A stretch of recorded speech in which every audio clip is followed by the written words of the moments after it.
ఇప్పుడు మధ్యరాత్రి దిగమంటున్నాడు. తండ్రి, ఇంత రాత్రి దిగటమే, దిగు, నువ్వు లారీ దిగు. అక్కడికి వచ్చేటప్పుడు కాపోయా లారీ అన్నాడు. దేవునాత్మ మాట్లాడుతున్నాడు. ఆ స్వరం వినబడింది. నిద్రమోహం వాళ్ళు కాదు, భక్తిపరులు. పరిశుద్ధాత్మ స్వరం ఏం చెప్తున్నాడో ఆత్మస్వరం విని నడిచిన భక్తులు. ఏ పెద్దాయనా, మైండ్ పోయిందా నీకు? అడివిది దొంగలు ఉంటారు, జంతువులు ఉంటాయి, ఇక్కడ దిగుతానంటావేంది? అవునా? ఆ ముందుకు పోతే కారం పొడి వచ్చేది, అక్కడ దిగుదుగానే. లేదు లేదు నాయన, ఏసై దిగమంటున్నాడు, ఇక్కడే దిగాలి, నేను ఆపమన్నా. ఏసై దిగమంటున్నాడా? ఎవడు ఇడు ముసడు పిచ్చోళ్ళలాగా ఉన్నాడు. సరే సరే దిగు. బండి దిగాడు,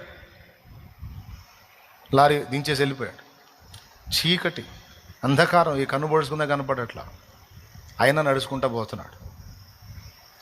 కొంచెం దూరం వెళ్ళిన తర్వాత ఇంకొక బండి వచ్చింది. దాన్ని ఆపమన్నాడు. దాన్ని ఆపాడు. వాళ్ళు ఎక్కించుకున్నారు. ముందు పోయింది కదా లారీ, స్పీడ్గా వెళ్ళిపోయింది. వెనకొచ్చిన బండి ఎక్కాడు.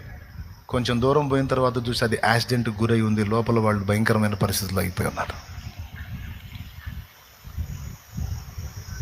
ఏమర్థమైంది మీకు?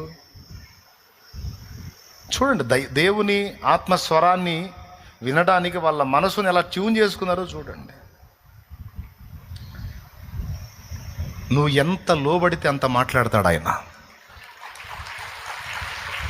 నువ్వు ఎంత విధేయత చూపితే అంత మాట్లాడతాడు ఆయన. వాడి ఉచ్చులలో నువ్వు ఇరుక్కోకుండా నిన్ను తప్పిస్తాడు ఆయన. కానీ నువ్వు వినటం అలవాటు చేసుకోవాలి.